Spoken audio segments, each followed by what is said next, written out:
A 48-year-old woman steps off a train in a frontier town, expecting marriage. Instead, she gets public humiliation when the man who sent for her takes one look and rejects her in front of everyone. She's stranded, broke, and the whole town is watching her fail. Then a widowed carpenter with two broken kids offers her shelter. Not out of pity, but something else entirely. What happens next will shake this frozen town to its core. Stay until the end, hit that like button, and drop a comment with your city so I can see how far this story travels. The train's brakes screamed like something dying. Evelyn Mercer pressed her gloved hand against the cold window, watching the frontier town materialize through sheets of falling snow. Pine Ridge. Population maybe 300 on a good day. The kind of place where everyone knew your business before you'd even unpacked your suitcase. She was 48 years old, too old for new beginnings, most people would say. Too worn down by life to expect anything resembling happiness. But she'd answered that advertisement anyway, written in careful script by a man named Gerald Thornton, who claimed he needed a mature woman of good character to help run his general store and share his life. Mature. That was the word that had caught her attention. Not young, not beautiful, just mature. For once, someone wasn't asking her to be something she wasn't. The letter had arrived 4 months ago at the boarding house in Philadelphia, where she'd been working herself half to death scrubbing floors and washing linens for women who looked through her like she was furniture. Gerald's handwriting was neat, his words respectful. He'd lost his first wife to cholera. He was 52, established, lonely. He wasn't looking for romance, he'd written, just partnership, companionship, someone to build a quiet life with. It had seemed almost too good to be true. Evelyn stood slowly as the train lurched to a stop, her back protesting after 3 days of wooden seats and fitful sleep. Her traveling dress was clean but plainly made, dark blue wool that had seen better years. Her carpet bag contained everything she owned: 2 other dresses, undergarments, a hairbrush, a photograph of parents long dead, and the carefully folded letters from Gerald Thornton tied with string. She descended the steps carefully, her breath forming clouds in the freezing air. The platform was crowded. Word must have spread that the mail-order bride was arriving today. Evelyn could feel their eyes on her immediately, assessing, judging, finding her lacking before she'd even touched the ground. A woman in an expensive fur-trimmed coat whispered something to her companion. A man in a blacksmith's apron openly stared. 3 young women clustered near the station house, their fresh faces and bright eyes making Evelyn feel every single one of her 48 years. She straightened her spine anyway. Let them look. Mrs. Mercer? The voice came from a thin man in a dark suit, maybe 35, with narrow eyes and a pinched mouth. Not Gerald Thornton. This man was too young, too sharp-looking. He held a clipboard like a weapon. I'm Evelyn Mercer, she said. Charles Whitmore. I'm Mr. Thornton's business associate. He looked her up and down with barely concealed distaste. He's waiting at the store. This way. He turned without helping her with her bag. Evelyn picked it up herself and followed him down the platform, aware of the crowd trailing behind them like spectators heading to a hanging. The snow crunched under her boots. The cold bit through her coat. This wasn't how she'd imagined her arrival, but then again, life rarely matched her imaginings.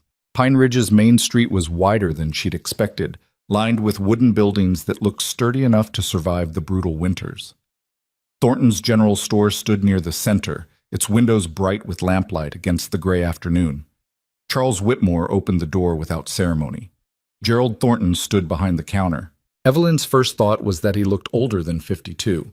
His hair was completely white, his face heavily lined, but his eyes were kind when they met hers, and he smiled, tentative, nervous, but genuine. Miss Mercer, he said, you made it safely. I did. She set her bag down, suddenly aware of how she must look after 3 days of travel. Thank you for the ticket, Mr. Thornton, and for the letters. They meant, she's older than you said. The voice came from behind the counter. A woman emerged from the back room, maybe 40, handsome in a severe way, wearing an apron over a crisp gray dress. She looked at Evelyn the way someone might examine a horse they were considering not buying. Margaret, this isn't the time, Gerald said quietly. When is the time, Gerald? Before or after you marry someone completely unsuitable? The word hit Evelyn like a slap. Gerald's face flushed. Margaret is my late wife's sister. She's been helping me run the store since Sarah passed. Helping? Margaret's smile was thin. I've been keeping this business afloat while you've been writing letters to strangers. The small crowd that had followed from the station pressed closer to the windows. Evelyn could see their faces, hungry for drama. This was entertainment. She was entertainment. Perhaps we should speak privately, Evelyn suggested, trying to keep her voice steady. No need for privacy, Margaret said. She turned to Gerald, her voice rising. Look at her, Gerald. Really look. She's nearly 50 years old. She looks exhausted. What exactly did you promise her in those letters? What did you tell her she'd be getting? A partnership, Gerald said, but his voice wavered. I told her the truth. Did you tell her I'd be here? Did you mention that your late wife's family has been running this store for the past 2 years? Margaret crossed her arms. Did you tell her you can barely afford to keep yourself fed, much less a wife? Evelyn felt the ground shifting beneath her feet. Gerald wouldn't meet her eyes now. Margaret, please. Please what? Please let you make another mistake? Please stand by while you bring in some desperate woman who probably just wants a roof over her head and doesn't care about anything else? That's enough, Gerald said, but there was no strength in it. Margaret turned to Evelyn. How much did he promise you? What did those letters say? Evelyn's hands were shaking. She gripped her bag tighter to hide it. Mr. Thornton wrote about building a life together, about companionship, about lies, apparently. Margaret looked at Gerald with something close to triumph. Tell her what you told me last night when I asked if you were really going through with this. The store had gone completely silent. Gerald Thornton looked at Evelyn finally, and she saw it in his eyes before he even spoke. The doubt, the fear, the regret. I thought I wanted this, he said quietly. I thought I was ready. But Margaret's right. I can't afford a wife. The store barely makes enough for one person, and with Margaret's family having invested so much, he trailed off. I'm sorry, Miss Mercer. I made a mistake. The words took a moment to land. When they did, Evelyn felt something cold and heavy settle in her chest. Not quite surprise. She'd learned long ago that disappointment was life's most consistent gift, but something deeper. Something that felt like the final confirmation of what she'd always suspected about herself. Nobody really wanted her. Not enough to fight for her. Not when it came down to it. I see, she said. I'll pay for your return ticket, Gerald offered weakly. First thing tomorrow morning. The hotel can... Don't bother. The voice came from the doorway. A man stood there, tall and broad-shouldered, maybe 30 years old, with dark hair and eyes that looked like they'd seen too much. He wore a carpenter's canvas work clothes, sawdust still on his sleeves. He wasn't handsome in any conventional way. His face was too rough, too weathered, but there was something solid about him, something immovable. Nathan, Gerald said nervously, this doesn't concern you. You just humiliated this woman in front of half the town, Nathan said flatly. That concerns me.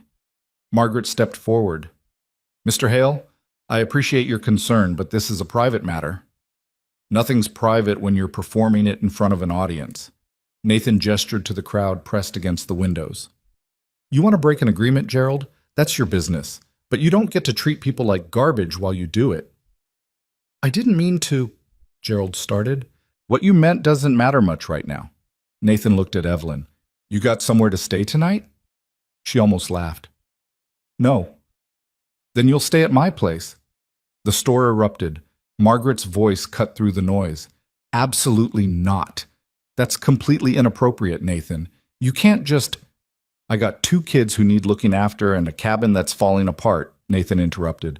She needs a place to stay. Sounds like a fair trade to me. People will talk, Charles Whitmore said from somewhere in the crowd. People are already talking. Nathan picked up Evelyn's bag without asking. They've been talking since she stepped off that train.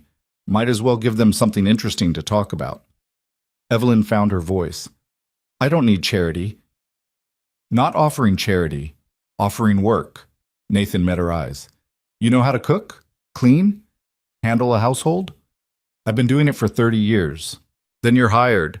Temporary arrangement until you figure out what you want to do next. He headed for the door, then paused. Unless you'd rather stay here and listen to these people explain why you're not good enough. The choice wasn't really a choice. Evelyn followed him out into the snow. Behind them, the store exploded with conversation. She could hear Margaret's outraged voice, Gerald's weak protests, the crowd's excited chatter. Let them talk. Let them judge. She'd survived worse than small-town gossip. Nathan's stride was long.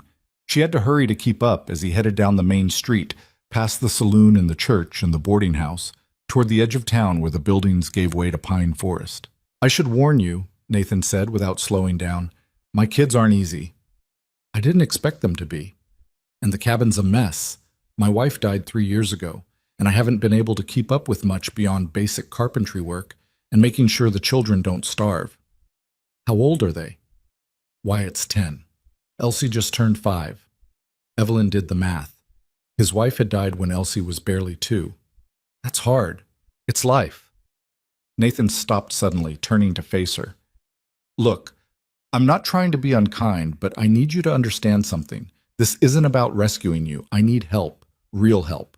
The last 3 women who tried to work for me lasted less than a week each, because Wyatt's angry at the world, and Elsie won't stop crying, and the house is falling apart, and I'm barely holding it all together. If you can't handle that, tell me now, and I'll take you to the boarding house instead. I can handle it. You sure? Evelyn looked at this stranger who'd just upended her humiliation with a job offer that was probably going to be harder than anything she'd done in Philadelphia. I'm 48 years old, Mr. Hale. I've worked in factories and boarding houses and places that would make your cabin look like a palace. I've scrubbed floors until my hands bled and hauled laundry until my back gave out. I've survived being unwanted and unwelcome in more places than I can count. So yes, I can handle 2 grieving children and a messy house. What I can't handle is one more person treating me like I'm disposable. Something shifted in Nathan's expression. Not quite respect, but something close to it. Fair enough, he said. Wages are $2 a week plus room and board. You can leave whenever you want. I won't stop you. Agreed. They shook hands. His grip was calloused and strong. The cabin appeared through the trees after another 10 minutes of walking. It was larger than Evelyn had expected, built from solid timber with a stone chimney and a wide porch. But Nathan was right. It was falling apart. The porch railing sagged. One shutter hung crooked. The yard was littered with wood scraps and tools left where they'd been dropped. Needs work, Nathan said unnecessarily. Most things do. He pushed open the door. The interior was dim and cold. A fire burned weakly in the fireplace, barely giving off heat. Dirty dishes were piled in the wash basin. Clothes lay scattered across furniture. The floor needed sweeping. The windows needed washing. The whole place smelled like burnt food and unwashed laundry, and the particular kind of sadness that came from people just barely surviving. 2 children sat at a rough wooden table. The boy, Wyatt, had Nathan's dark hair and sharp eyes. He looked up when they entered, his expression immediately hostile. The little girl, Elsie, had lighter hair, tangled and uncombed, falling around a thin face with enormous gray eyes. She clutched a rag doll that was missing one arm. This is Mrs. Mercer, Nathan said. She's going to be helping around the house for a while. We don't need help, Wyatt said immediately. Yeah, we do. Nathan set Evelyn's bag down. Your room's through there, he told Evelyn, pointing to a door off the main room. It's small, but it's private. There's a bed and a dresser. That was Mama's sewing room, Wyatt said. His voice was sharp, accusatory. Mama's been gone 3 years, Nathan said quietly. We need the space now. We don't need her. Wyatt. The last one left after 2 days because you're mean, the boy continued, glaring at his father. And the one before that left because Elsie wouldn't stop crying. And the one before that, I know why they left. Nathan's voice was tired. Mrs. Mercer knows what she's getting into. Wyatt turned his glare on Evelyn. You won't last either. Maybe not, Evelyn said. But I'm here now, so you might as well get used to it for however long it takes. She picked up her bag and headed for the sewing room without waiting for permission. The space was tiny, barely large enough for the narrow bed and small dresser Nathan had mentioned. A dusty spinning wheel sat in the corner. Fabric scraps littered the floor. But there was a window with a view of the pine forest, and the bed had clean sheets and the door closed. It was more than she'd had an hour ago. Evelyn set her bag on the dresser and sat down on the bed. Her hands were still shaking. The humiliation in Thornton's store replayed in her mind. Margaret's cruel words, Gerald's weakness, the crowd's hungry eyes. She'd been rejected before, dismissed before, but never quite so publicly. Never with such an audience. You're nearly 50 years old. She looks exhausted. Well, that was true enough. But she was also still standing, still moving forward, still refusing to disappear just because people found her inconvenient. Evelyn stood up, smoothed her dress, and went back out to the main room. Nathan was trying to coax the fire to life. Wyatt had disappeared. Elsie sat exactly where she'd been before, clutching her broken doll and watching Evelyn with enormous, suspicious eyes. "Do you have food?" Evelyn asked. Nathan gestured vaguely toward a cupboard. "Some." She investigated. The supplies were meager: flour, beans, salt pork, a few potatoes going soft. Not much, but enough for a basic stew. She'd worked with less. When did these children last have a decent meal? Define decent. Something that isn't burnt or half raw. Nathan actually smiled, though it didn't reach his eyes. Been a while then. Evelyn rolled up her sleeves. The stove was dirty but functional. The pots needed scrubbing but would work. She found an apron hanging on a hook, probably the late Mrs. Hale's, and tied it on without asking. "You don't have to start tonight," Nathan said. "You just got here." "I'm hungry." "I assume they are too." She built up the fire properly, cleaned a pot, started dicing the potatoes with a knife that desperately needed sharpening. The movements were automatic after decades of cooking in places that barely qualified as kitchens. Her hands knew what to do even when her mind was still reeling from the day's disasters. Nathan watched her for a moment, then went back to whatever carpentry project he was working on near the fireplace. Elsie stayed at the table, silent and watchful. Wyatt reappeared after 20 minutes, drawn by the smell of cooking food. "That smells different," he said suspiciously. "It's stew," Evelyn said without turning around. "The last lady made stew. It was terrible." "Then I guess you'll have to decide if this is terrible too." He didn't leave. When the stew was done, simple, nothing fancy, but hot and properly seasoned, Evelyn ladled it into bowls and set them on the table. Nathan sat down without comment. Elsie climbed into her chair, still clutching the doll. Wyatt hesitated, then sat too. They ate in silence. Evelyn waited for complaints, criticisms, the kind of hostile testing she'd experienced from children before. But Wyatt just ate, his expression carefully neutral. Elsie took tiny bites, her eyes darting between Evelyn and her father like she expected the food to disappear. Nathan ate like a man who'd forgotten what a proper meal tasted like. When his bowl was empty, Wyatt pushed back from the table. "It was okay," he said grudgingly. High praise, apparently. Elsie whispered something too quiet to hear. "What's that, baby?" Nathan asked gently. "Can I have more?" Something cracked in Evelyn's chest. This tiny girl, asking permission for a second helping like it was a special privilege, like she'd been taught not to ask for things. "Of course you can," Evelyn said, ladling more stew into the small bowl. Elsie ate the second helping slowly, savoring each bite. After dinner, Nathan tried to help clean up, but Evelyn waved him off. "You've got work. I've got this." She washed the dishes in water she heated on the stove, dried them with a threadbare towel, put everything away in cupboards that desperately needed organizing. The children disappeared to the loft where they apparently slept. Nathan worked on repairing a broken chair leg, the rhythmic sound of his tools filling the quiet cabin. It was nearly 9 when Evelyn finally finished.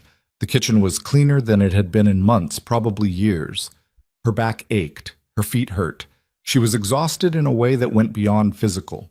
But the cabin was warmer now. The fire burned steady. The smell of dinner lingered in the air. Nathan looked up from his work. "You didn't have to do all that tonight." "I know. Thank you." The words were simple, but he meant them. Evelyn nodded and retreated to the sewing room. She undressed slowly, her muscles protesting, and put on her nightgown.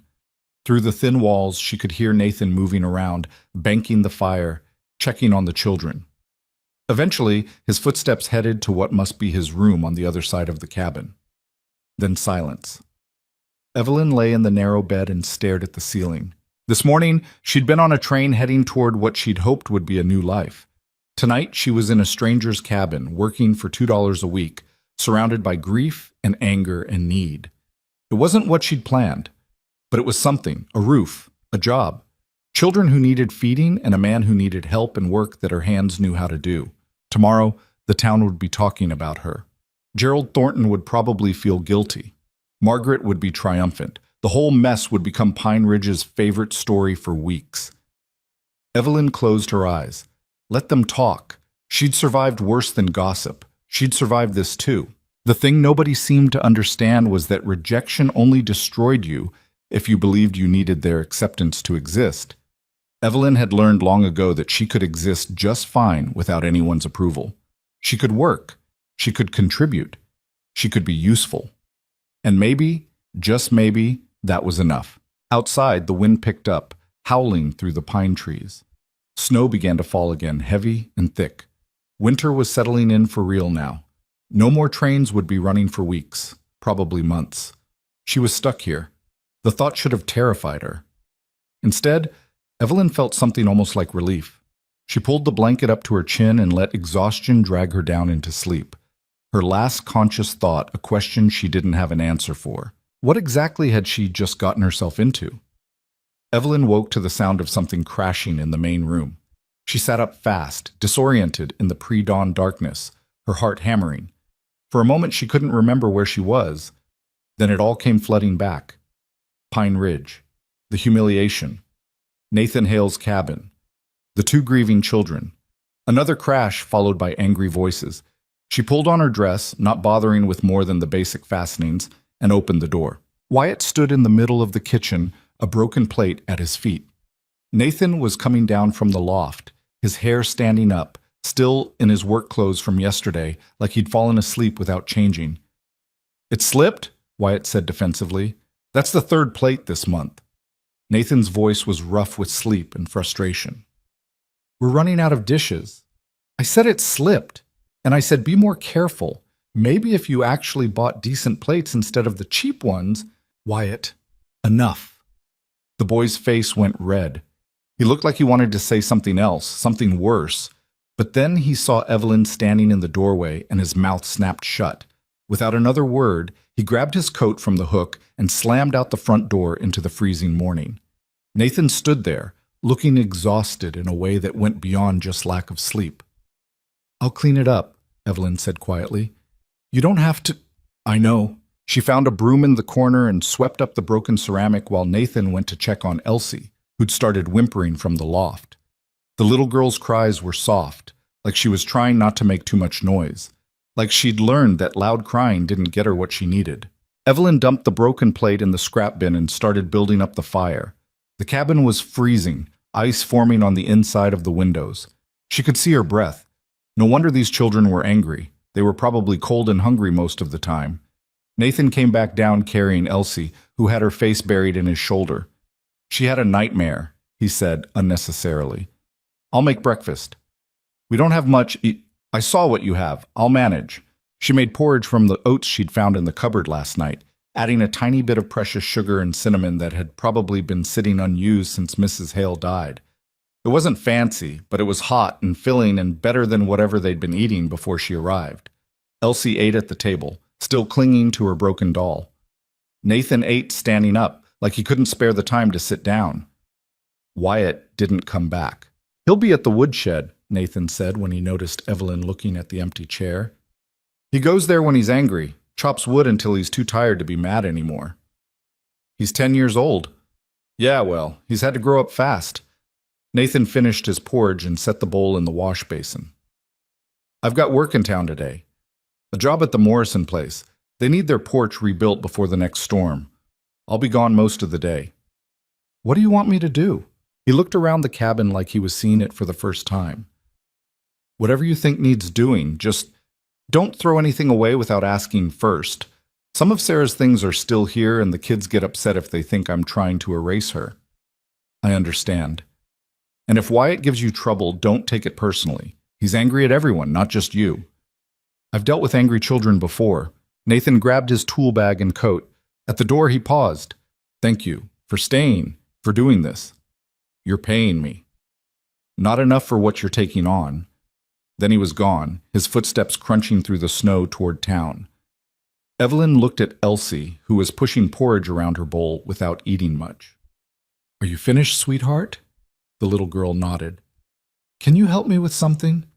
Elsie's eyes went wide and suspicious, but she nodded again. "I need to figure out what needs cleaning in this house, and I don't know where everything goes. Can you show me?" It was a transparent tactic, but Elsie was 5. She slid off her chair and took Evelyn's hand with her small, cold fingers. They spent the next hour going through the cabin. Elsie showed her where the clean linens were kept, where the winter clothes had been stored, where her mother's good dishes were wrapped in cloth on the highest shelf. She talked more than Evelyn had expected, her voice soft but steady once she got going. "Mama used to make bread on Fridays," Elsie said, pointing to a covered bowl in the corner. "Papa doesn't know how." "I know how to make bread." "Really? I'll teach you if you want." Elsie's face lit up for the first time since Evelyn had arrived. "Can we make some today? We'll need yeast. Does your father have any?" They checked. He didn't. Bread would have to wait. But there was plenty else to do. The cabin was buried under 3 years of accumulated neglect. Not filth, exactly, but the kind of slow decay that happened when people were too tired and heartbroken to care about details. Dust thick on surfaces, clothes that needed mending piled in corners, windows so dirty they barely let in light. Evelyn started with the windows. She heated water, found rags, and began scrubbing years of grime off the glass. Elsie helped, standing on a chair to reach the lower panes. Her tongue stuck out in concentration. It was tedious work, but there was something satisfying about watching the glass go from opaque to clear, letting winter sunlight pour into the dark cabin. They were halfway through the third window when Wyatt came back. He stopped in the doorway, looking at the transformation, the clean windows, the swept floor, the organized kitchen. His expression was unreadable. "What are you doing?" he asked. "Cleaning," Evelyn said without stopping her work. "We didn't ask you to." "No, you didn't."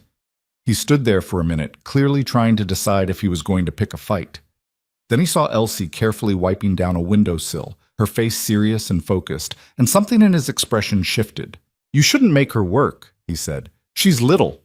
"I'm helping," Elsie protested. "You're too small to help with cleaning." "Am not." "Are too." "Wyatt, leave me alone." "Both of you stop," Evelyn said calmly. "Elsie's doing fine. And Wyatt, if you're going to stand there criticizing, you might as well make yourself useful. The wood box is almost empty." He stared at her. "You can't tell me what to do." "You're right, I can't." She went back to scrubbing. "But your father's gone all day and we need firewood to keep warm, so you can either fill the box or you can explain to him tonight why the house was freezing when he got home." Wyatt's jaw tightened. For a moment Evelyn thought he was going to refuse out of pure spite. Then he turned on his heel and went back outside, letting the door slam behind him. 10 minutes later, she heard the steady thunk of wood being stacked in the box on the porch. Elsie giggled. "He's doing it." "He's a smart boy," Evelyn said. "Smart boys know when they're beat." By midday, the cabin looked different. Not perfect. It would take weeks to undo 3 years of neglect, but better, cleaner. The windows sparkled. The floor was swept. The dishes were washed and put away properly. Evelyn had even managed to organize the chaotic cupboards into something resembling order. She made lunch from the meager supplies, toasted bread with the last of the butter, weak tea, some wrinkled apples from the cold cellar. Wyatt came in when she called him, his face red from the cold and exertion. He'd filled the wood box completely, then kept going and stacked extra against the side of the cabin. He ate without talking, but he ate everything on his plate. After lunch, Evelyn found the pile of mending she'd noticed the night before. Torn shirts, loose buttons, socks with holes. She settled into the rocking chair near the fireplace and started working through it. The children disappeared to play, or whatever they did when adults weren't watching. The afternoon wore on. Snow began falling again, soft and steady. The cabin was warm for the first time since she'd arrived, the fire burning steady and strong thanks to Wyatt's wood. Evelyn's fingers moved automatically through the mending, muscle memory from decades of similar work. She was halfway through reattaching a button when Elsie appeared at her elbow. "Can you fix Lily?" the little girl asked quietly. She held out the broken doll. Evelyn set down the shirt and examined the toy. One arm was torn completely off, the stuffing coming out. The fabric was stained and worn, but the doll had clearly been loved. You could see it in how the edges were softened from being held, how the face was faded from kisses. "Who's Lily?" "My doll. Mama made her before she got sick." Elsie's voice was very small. "Wyatt says she's just a stupid toy, but she's not. She's important." "She's very important," Evelyn agreed. "Let me see what I can do." She found Sarah Hale's sewing basket in the corner, still full of thread and needles and fabric scraps. It felt intrusive using a dead woman's things, but Nathan had said not to throw anything away. He hadn't said she couldn't use them. Evelyn worked carefully, reattaching the arm with small, tight stitches. She restuffed it with cotton from an old pillow, then reinforced the weak seams.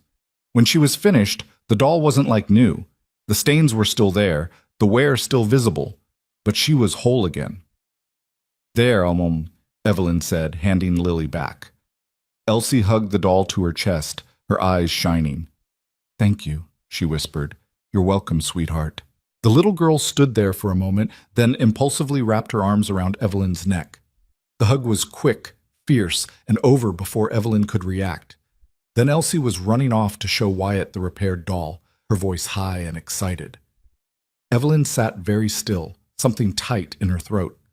When was the last time someone had hugged her? She couldn't remember. The door opened and Nathan came in, stamping snow off his boots. He looked exhausted, his face windburned, his hands red from the cold. But he stopped when he saw the cabin. "You did all this?" Elsie helped with the windows. Wyatt brought in enough wood to last a week. Nathan walked slowly through the space, taking it in. The clean windows, the organized kitchen, the mended clothes folded in a neat pile, his children playing quietly in the corner, Elsie showing her brother the repaired doll. "I didn't think it could look like this anymore," he said quietly. "It just needed attention." "It needed more than I could give it." He turned to look at her. "Thank you doesn't seem like enough." "It's what you're paying me for." "Right, of course." But he looked almost disappointed, though Evelyn couldn't figure out why. They fell into a routine over the next week. Nathan would leave before dawn for whatever carpentry job he'd lined up. Evelyn would get the children fed, then tackle another section of the cabin's neglect. She cleaned the loft where the children slept, hauled their mattresses outside to air, washed their bedding in water she heated pot by pot on the stove. She reorganized the cold cellar, cleaned out the chicken coop they'd been ignoring, repaired torn curtains. Wyatt remained wary but less openly hostile. He'd test her sometimes, deliberately tracking mud through her clean floors, leaving tools where she'd trip over them, making comments designed to hurt. But Evelyn had dealt with difficult children before. She didn't rise to the bait. She just quietly cleaned up the mud, moved the tools, and ignored the comments. After a few days, the testing slowed down. Elsie, on the other hand, attached herself to Evelyn like a shadow. She followed her from room to room, helping with tasks she was too small to actually help with, chattering about everything and nothing. She talked about her mother sometimes, fragments of memories from when she was 2 and 3 years old, before the sickness came. "Mama used to sing when she cooked," Elsie said one afternoon while they were peeling potatoes together. "Papa doesn't sing anymore. Maybe he doesn't know the songs."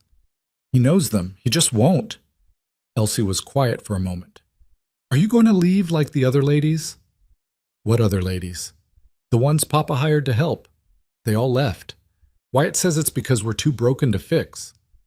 Evelyn set down the potato she was peeling and looked at this little girl who carried too much understanding in her 5-year-old heart. "You're not broken, sweetheart. Wyatt says we are." "Wyatt's angry and hurt and scared, so he says things that aren't true." Evelyn touched Elsie's cheek gently. "You're not broken. None of you are. You're just sad, and that's different." "Are you sad too?" The question caught Evelyn off guard. "Sometimes. Because that man didn't want to marry you?"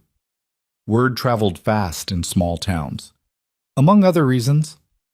"I'm glad he didn't," Elsie said seriously, "because then you wouldn't be here." Something cracked open in Evelyn's chest. That night Nathan stayed at the dinner table after eating. Usually he bolted his food and went back to work, fixing furniture, sharpening tools, doing the endless repairs the cabin needed. But tonight he sat there, nursing a cup of coffee, watching Evelyn clean up. "You don't have to do that every night," he said. "The dishes, I mean. We could help. It's faster if I just do it." Still, She dried her hands and turned to face him. What's this really about? I've been thinking. He looked uncomfortable. About the arrangement we have. $2 a week isn't enough for what you're doing here. It's what we agreed on. I know, but... He ran a hand through his hair. You're not just cooking and cleaning. You're bringing this place back to life. The kids are different. They're eating better, sleeping better. Elsie smiles now. Even Wyatt's starting to thaw out, though he'd never admit it. That's what happens when children are properly cared for. Exactly. And I can't pay you what that's actually worth, but I want to try. $3 a week? Nathan, and I've been thinking about the sleeping arrangements. That room you're in is barely big enough to turn around. I could build you a proper bedroom off the back of the cabin. Nothing fancy, but bigger, with a real window and space for your things. Evelyn stared at him. Why would you do that? Because I don't want you leaving. The words hung in the air between them. I mean, Nathan backtracked quickly. The kids need you, and I need the help.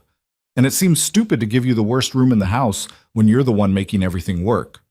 I'm not looking for charity. It's not charity, it's practicality. He stood up, suddenly restless. Look, I know this isn't what you came to Pine Ridge for. I know you were supposed to get married and have a real life, not end up as hired help in some widower's falling apart cabin.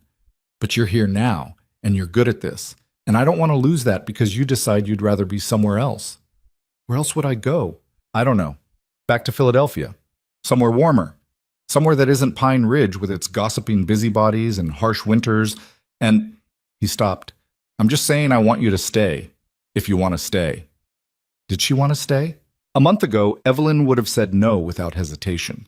This was supposed to be temporary, a place to land until she figured out her next move. She'd never planned on settling in Pine Ridge, certainly not in a cabin at the edge of town working for a widowed carpenter and his damaged children. But something had shifted in the past week. She liked the work, not in some noble, self-sacrificing way, but genuinely liked it. She liked bringing order to chaos. She liked watching the cabin transform. She liked Elsie's chatter and even Wyatt's grudging acceptance. She liked the way Nathan looked at her sometimes, not with pity or judgment, but with something closer to respect. I'll stay through the winter, she said finally. After that, we'll see. Relief flooded Nathan's face. That's fair. Thank you. He went back to his work and Evelyn finished the dishes, but something had changed in the cabin's atmosphere. A decision had been made, a commitment, however temporary. That weekend, Nathan started building the addition.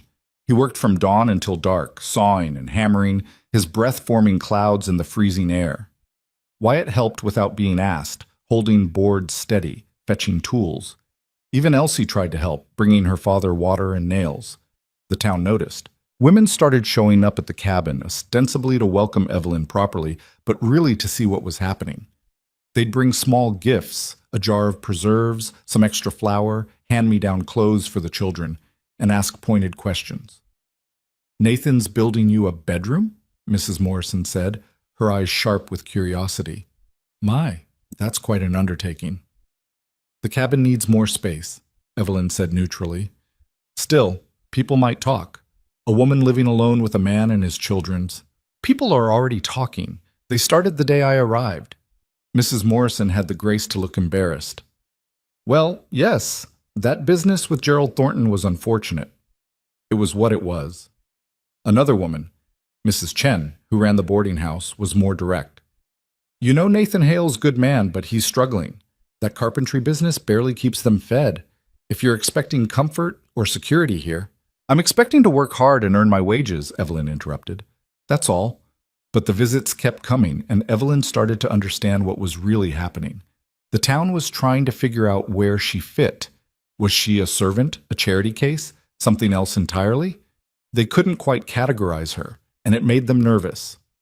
Margaret, Gerald Thornton's sister-in-law, showed up on a particularly cold Tuesday afternoon. I wanted to apologize, she said stiffly when Evelyn opened the door. For what happened at the store. I was harsh. You were honest. Perhaps too honest. Margaret looked past Evelyn into the clean, warm cabin. May I come in?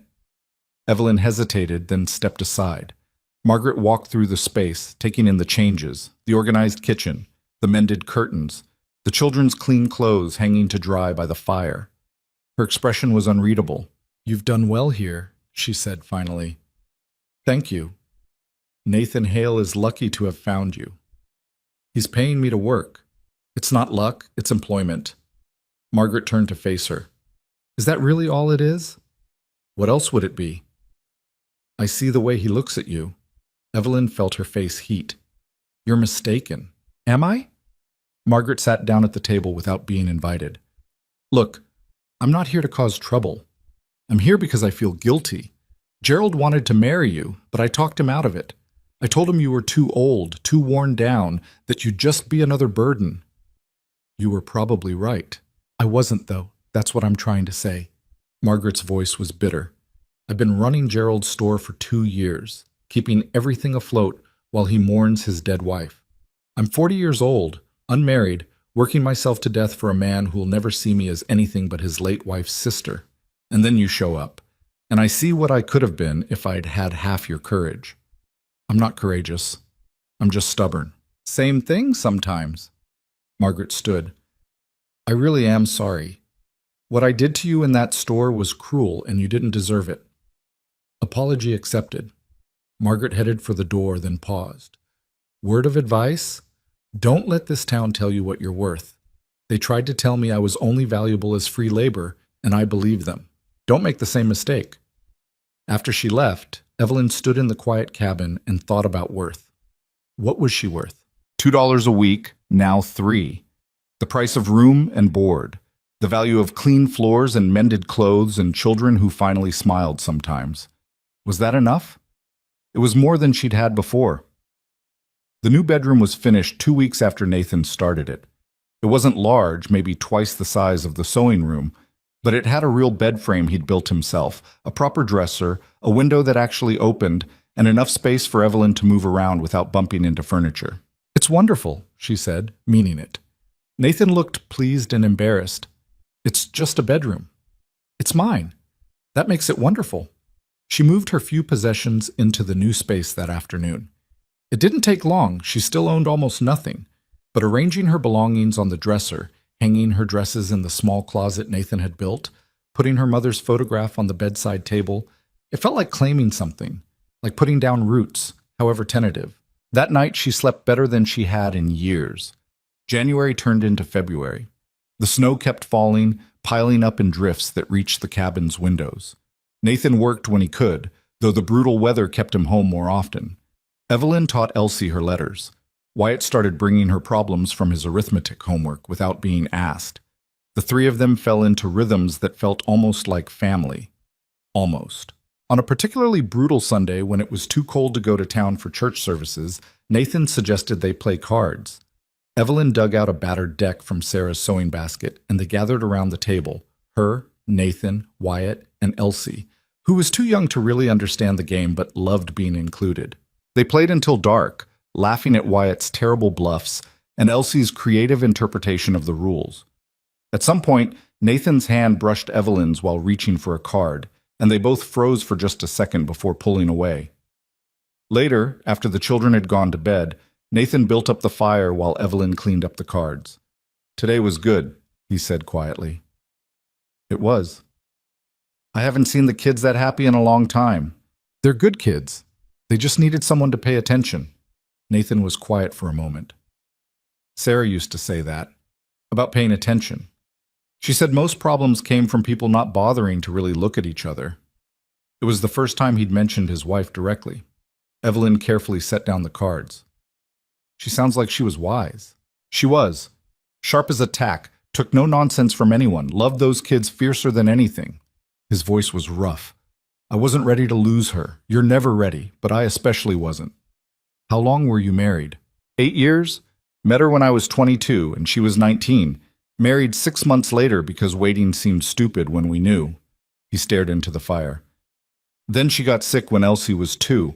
Lasted 6 months before the fever took her, and I've been trying to keep everything from falling apart ever since. You've done better than you think. Have I? My son's angry all the time. My daughter cries herself to sleep most nights. The house was falling down around our ears before you got here. But you kept trying. That counts for something. Nathan looked at her finally.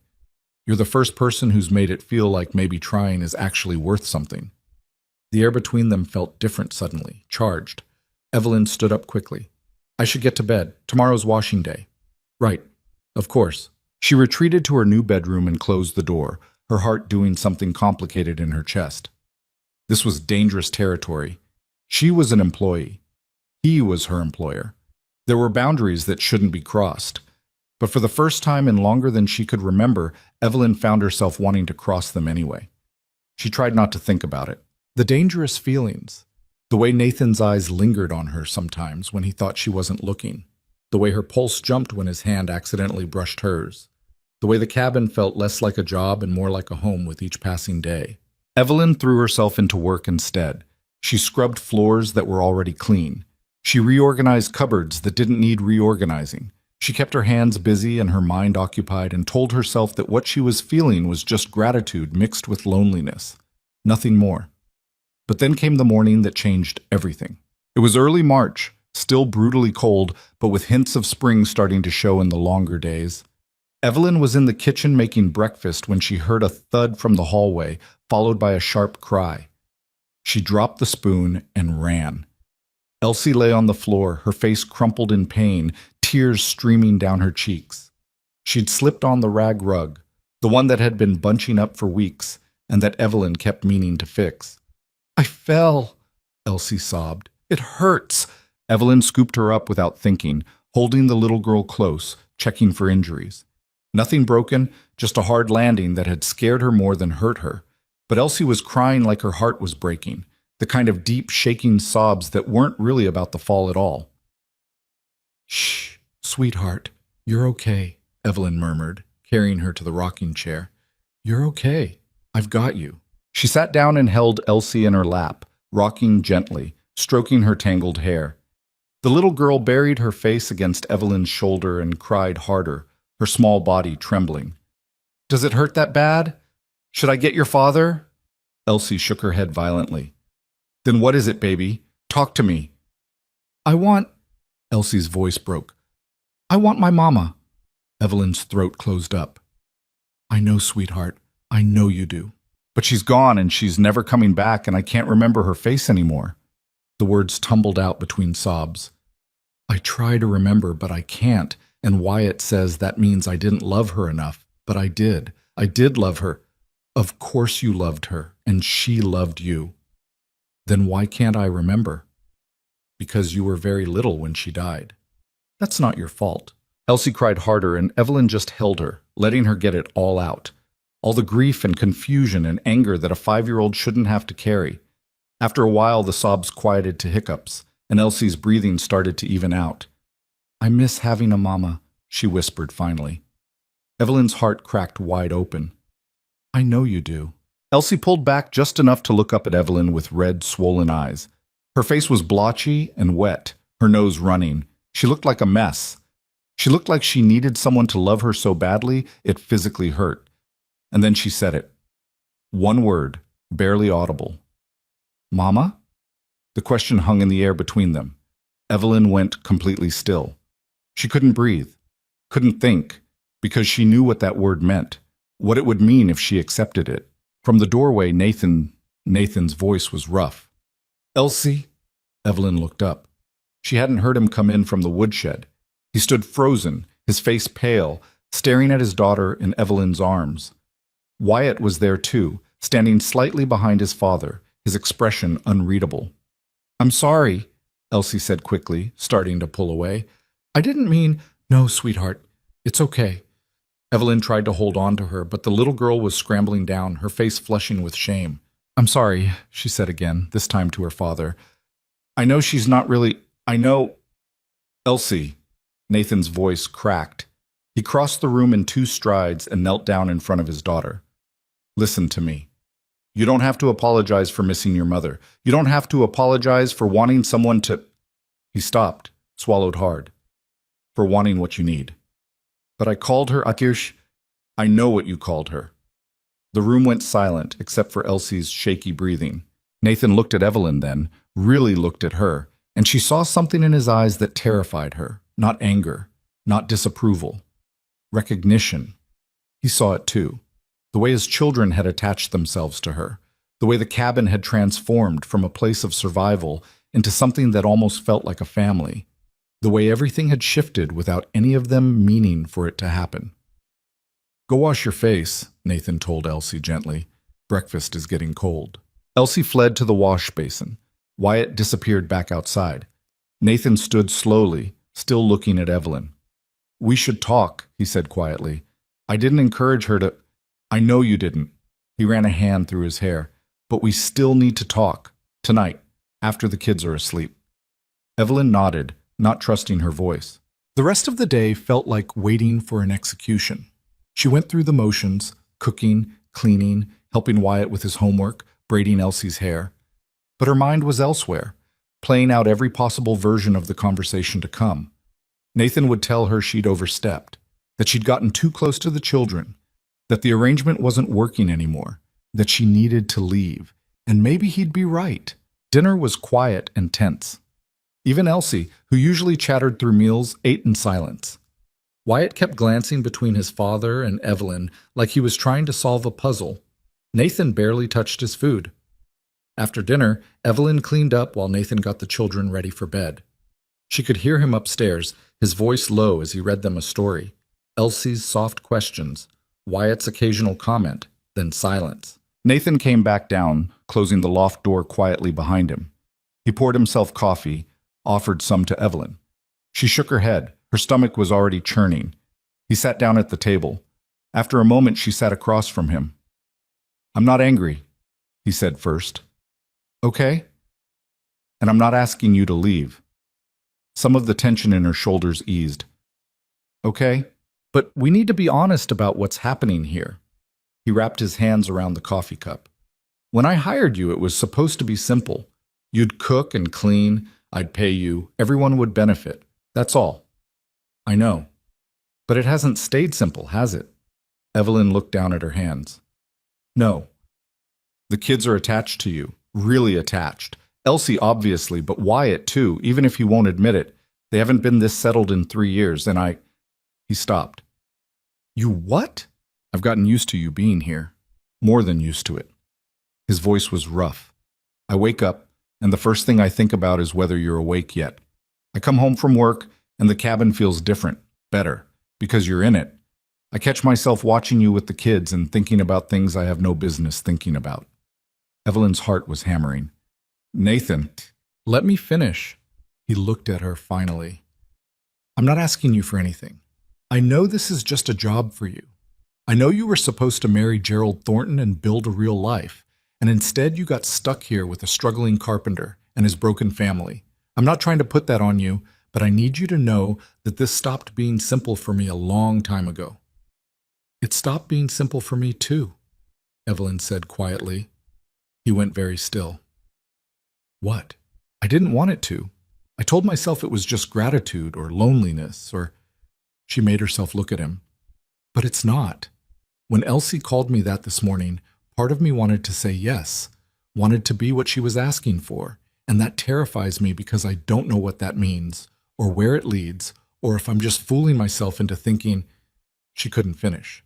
Nathan reached across the table and took her hand. His palm was rough with calluses, warm and solid. "I don't have much to offer you," he said. "A cabin that's still falling apart.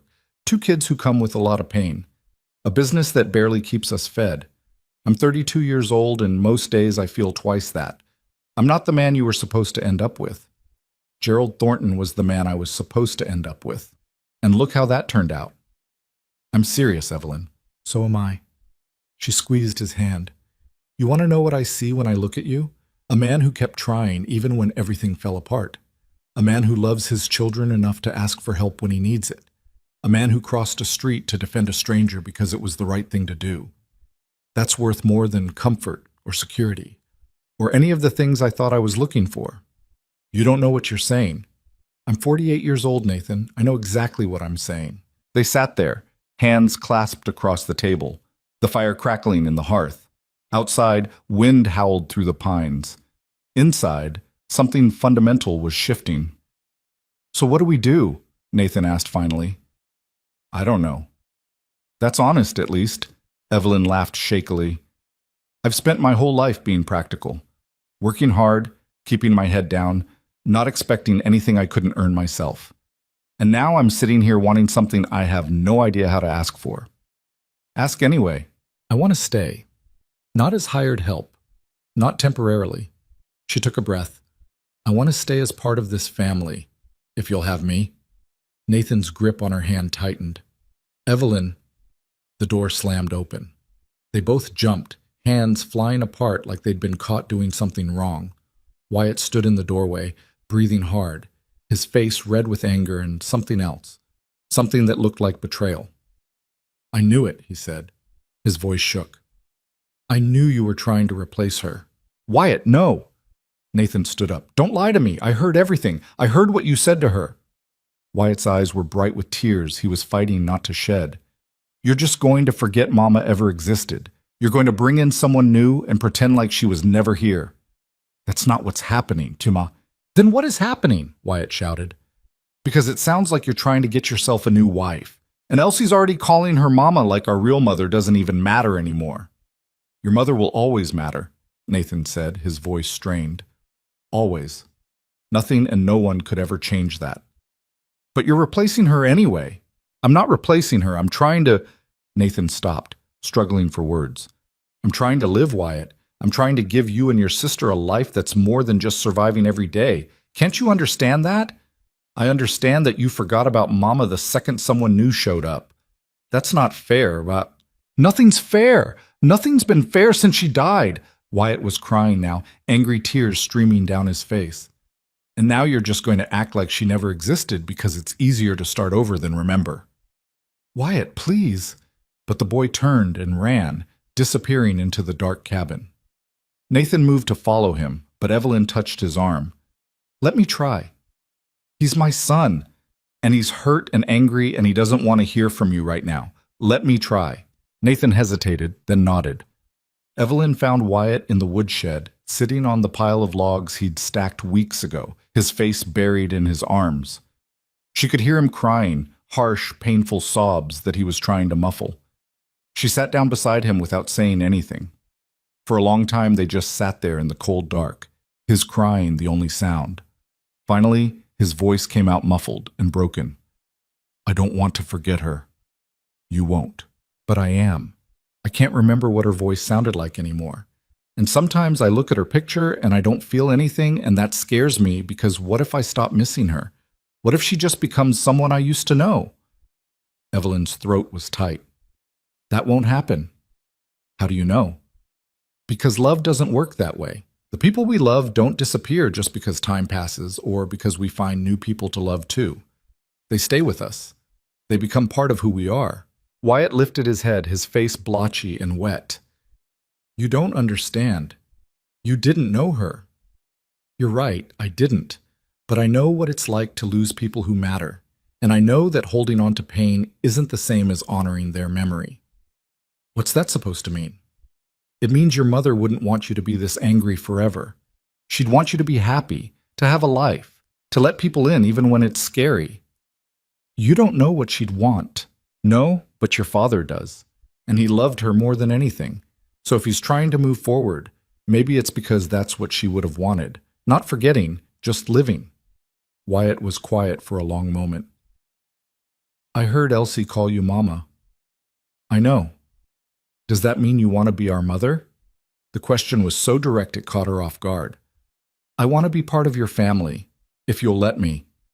We already have a mother. You do. You always will. Nothing changes that. Evelyn chose her words carefully. But maybe there's room for both. For honoring who she was and accepting help from someone new. They don't have to cancel each other out. It feels wrong. I know it does. And if it keeps feeling wrong, then we'll figure something else out. But maybe give it a chance first. See if it's as terrible as you think. Wyatt wiped his face with his sleeve. You're going to leave eventually anyway. Everyone does. What if I promise not to? Promises don't mean anything. They do to me. He looked at her, this angry, hurt 10-year-old who was trying so hard to be grown up. Why do you even want to stay? We're a mess. Papa barely makes enough money. Elsie cries all the time. He stopped. You're what? I'm mean. I know I'm mean. I've been mean to you since you got here, and you should hate me for it, but you just keep being nice, and I don't understand why. Because you're worth being nice to, even when you're difficult. Nobody else thinks so. Then nobody else is paying attention. Wyatt made a sound that was half laugh, half sob. I don't know how to do this. I don't know how to let you be here without feeling like I'm betraying Mama. You're not betraying her. You're just trying to survive. That's all any of us are doing. They sat in silence for a while longer. Finally, Wyatt stood up, brushing sawdust off his pants. I'm not calling you Mama, he said. I don't expect you to. And I'm probably still going to be mean sometimes. I can handle it. And if you do leave, if you break your promise, I'll never forgive you. Fair enough. He headed for the door, then paused. Evelyn? Yes? Don't hurt my father. He's already been hurt enough. Then he was gone, leaving Evelyn sitting alone in the cold woodshed with tears running down her face. When she came back inside, Nathan was standing by the fire, staring into the flames. He turned when he heard her. Is he okay? He will be, eventually. I handled that badly. You handled it like a father who's trying his best. That's all anyone can ask. Nathan crossed to her, stopping just close enough that she could feel the heat from his body. I need to ask you something, and I need you to be honest. All right. What Wyatt said about promises, about you leaving. His jaw tightened. Are you going to? Because I need to know now before this goes any further, before my kids get more attached, before I... He stopped. Before you what? Before I fall completely in love with you. The words hit her like a physical blow. Nathan's face flushed. I shouldn't have said that. Forget I... Don't. Evelyn grabbed his hand. Don't take it back. Evelyn? I'm not leaving. I told Wyatt, and I'm telling you, I'm not leaving. You can't know that for sure. What if something changes?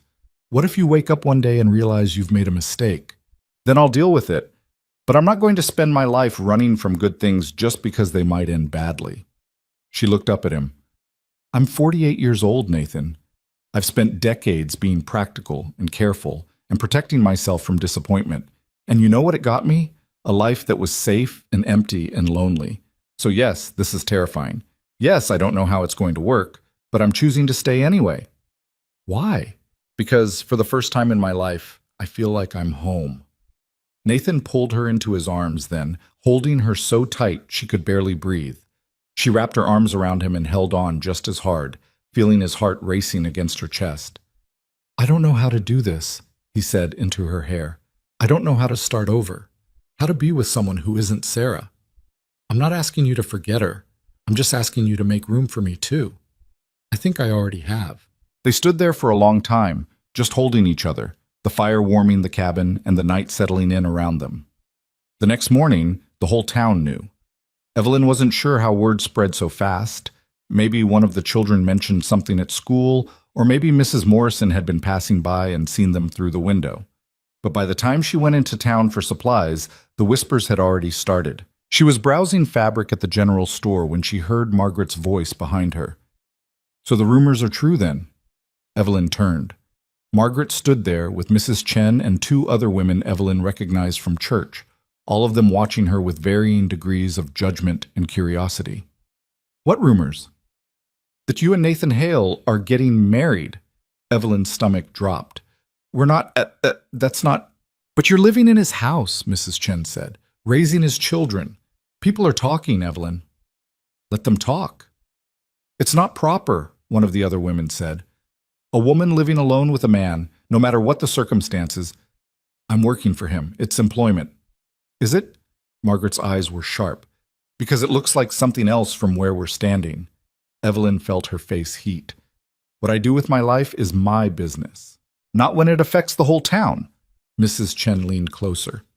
You need to understand, we have standards here. Propriety matters. And a woman your age living in sin with a younger man, I'm not living in sin with anyone. Then what would you call it? The store had gone quiet. Other customers were watching now, listening to every word. Evelyn felt trapped, cornered by their judgment, and her own inability to explain something she didn't fully understand herself. I'd call it none of your business, a new voice said. Evelyn turned. Nathan stood in the doorway, Elsie's hand in his, Wyatt beside him. He looked calm, but there was steel in his eyes. Nathan, Mrs. Chen said, flustered, you were just telling Evelyn what you think she should do with her life. I heard. He crossed to Evelyn's side. You done with your shopping? She nodded, not trusting her voice. Good. Let's go. He picked up her basket and guided her toward the door, the children following. Outside, Evelyn finally found her voice. You didn't have to do that. Yeah, I did. Nathan set the basket in the wagon. Those women need to mind their own business. They're just enjoying having someone new to judge.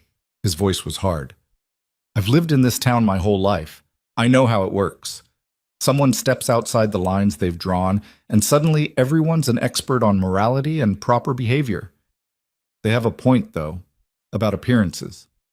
Nathan turned to face her. Do you care what they think? Evelyn stopped. Did she? I don't want to make things harder for you, or the children. The children are fine, better than fine. They're happy for the first time in 3 years. That's what matters. But the town can go to hell. Elsie gasped. Papa, you said a bad word. Despite everything, Evelyn almost laughed. Nathan's expression softened. You're right, baby. I'm sorry, but I stand by the sentiment. They drove home in silence, the children chattering in the back of the wagon. When they reached the cabin, Nathan helped Evelyn down, his hands lingering on her waist for just a moment longer than necessary. I meant what I said last night, he told her quietly, about how I feel, about wanting you to stay. I know, but I also need to do right by you, by your reputation. Nathan, marry me. Evelyn's breath caught. What? Marry me. Properly. Make it official so the whole town can stop their gossiping and the kids can stop worrying and we can just... He stopped, looking suddenly vulnerable. We can just be a family. You're asking me to marry you in a wagon in front of your children? Is that a no? It's a... Evelyn looked at his face, earnest and hopeful and scared. Looked at Elsie watching them with huge eyes. At Wyatt, whose expression was carefully neutral but whose hands were clenched tight. It's a yes, but we're doing this right. What does that mean? It means you're asking me properly. Not because the town is gossiping or because it's practical, because you actually want to.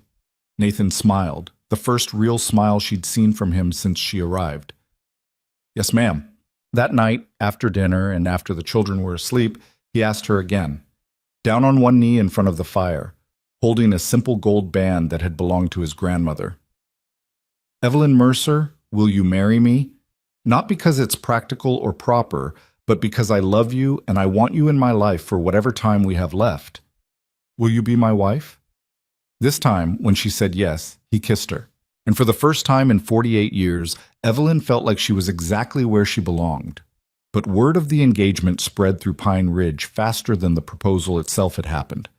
By the next morning, half the town seemed to have an opinion about it. Most of them weren't good. Evelyn was hanging laundry when Mrs. Morrison appeared at the fence, her face pinched with disapproval. I heard the news, she said, without preamble. You're actually going through with it then. Good morning to you too, Evelyn replied, continuing to pin sheets to the line. Don't you think this is all rather sudden? You've been here less than 3 months. I'm 48 years old, Mrs. Morrison. I don't have time to waste on long courtships. But Nathan Hale, he's so much younger than you. And those children need a proper mother, not... She stopped herself. Not what? Evelyn turned to face her fully. Say it. Mrs. Morrison's face flushed. Not someone who's just looking for security. You think that's what this is? Me using Nathan for a roof over my head? I think it's convenient for both of you. He needs help with his children. You need a home. But marriage, that's a sacred thing, Evelyn, not a business arrangement. You're right, Evelyn said quietly. It is sacred, which is why I wouldn't enter into it lightly. Then what would you call this? I'd call it two people who found each other when they weren't looking. I'd call it honest, and I'd call it none of your concern. Mrs. Morrison's mouth tightened. The whole town is concerned. We have standards here, morals, and watching a woman your age chase after a man nearly 20 years younger. 16 years, Evelyn corrected, and I'm not chasing anyone. He asked me. Only because you put yourself in a position where he had no choice. The accusation stung because part of Evelyn had worried about the same thing. Had she manipulated this somehow? Made herself indispensable so Nathan felt obligated? But then she remembered the way he'd looked at her when he proposed, the way his hand shook when he slid the ring onto her finger, the way he'd kissed her like she was something precious. That wasn't obligation. "Believe what you want," Evelyn said. "We're getting married regardless." Mrs. Morrison left in a huff, but she wasn't the last visitor that week. Mrs. Chen stopped by with thinly veiled concerns about the children's welfare. The blacksmith's wife came to ask pointed questions about Evelyn's past.